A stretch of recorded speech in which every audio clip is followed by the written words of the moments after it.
รัฐบาลได้เอาใจใส่ปฏิบัติมาตรการต่างๆเพื่อแก้ไขความยุ่งยากทางด้านเศรษฐกิจการเงินและยู่แหงการเติบโตของเศรษฐกิจคาดว่ามุดปีนี้จะขยายตัว 4.8 ส่วนห้อย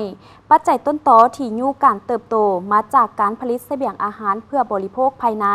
และส่งออกจำนวนหนึ่งการผลิตของแขนงไฟฟ้าและบ่อแห่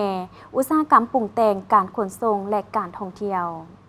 ท่านสอนไซศรีพันดรนายกรัฐมนตรีแห่งสาธารณรัฐประชาธิปไตยปัจจุบันลาวได้ขึ้นรายงานเกี่ยวกับการจัดตั้งปฏิบัติแผนพัฒนาเศรษฐกิจสังคมแห่งชาติ5 ปีครั้งที่ 9 2021-2025 ต่อกล่องประชุมสมัยสามัญที่10ของสภาแห่งชาติสุดที่ 9ในวันที่ 10 พฤศจิกายนรัฐบาลได้เอาใจใส่ปฏิบัติมาตรการต่างๆเพื่อแก้ไขข้อยุ่งยากทางด้านเศรษฐกิจการเงินและยู่แหงการเติบโตของเศรษฐกิจผ่านการปฏิบัติตัวจริงสามารถเฮ็ดให้เศรษฐกิจสามารถสืบโตขยายตัวตามแผนการ5 ปีกำหนดเฉลี่ย 4.4 ส่วนห้อยต่อปี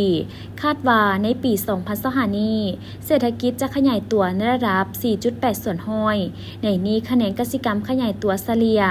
2.9 ส่วนห้อยกว่าเอา 19.4 ส่วนห้อยของ GDP แขนงอุตสาหกรรมขยายตัวเฉลี่ย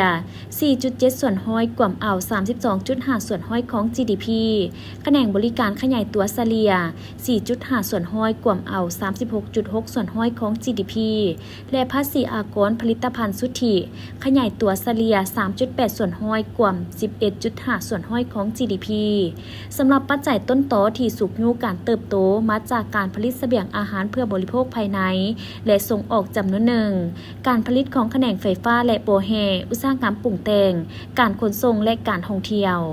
ท่านนายกกล่าวอีกว่าถึงแนวใดก็ตามเห็นว่าแขนงบริการและภาษีอากรผลิตภัณฑ์สุทธิมีท่าเอียงอาจบ่บรรลุตามคาดหมาย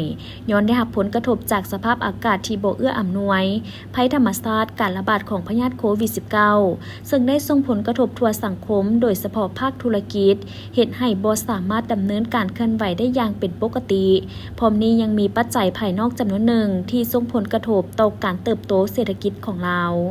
เคียงคู่กันนั้นการรักษาเสถียรภาพด้านการเงินได้สุ่มใส่ปฏิบัตินโยบายด้านต่างๆเพื่อรักษาเสถียรภาพให้ค่าเงินกีบสร้างความเข้มแข็งให้แก่คลังสำรองเงินตราต่างประเทศควบคุมอัตราเงินเฟ้อและการคุ้มครองอัตราแลกเปลี่ยนให้มีความมั่นเที่ยงเฮ็ดให้อัตราเงินเฟ้อลดลง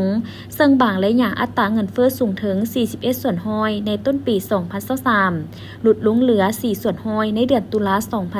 2025มาฮอดปัจจุบันคลังสำรองเงินตราต่างประเทศสามารถกุ้มการนำเข้าได้5 เดือน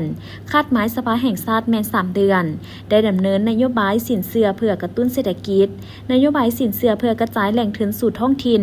ได้อนุมัติรวมวงเงิน 2,240.39 ตื้อกีบได้เบิกถอนเงินกู้ตัวจริง 2,107.75 ตื้อกีบกว่าเอา 93.95 ส่วนห้อย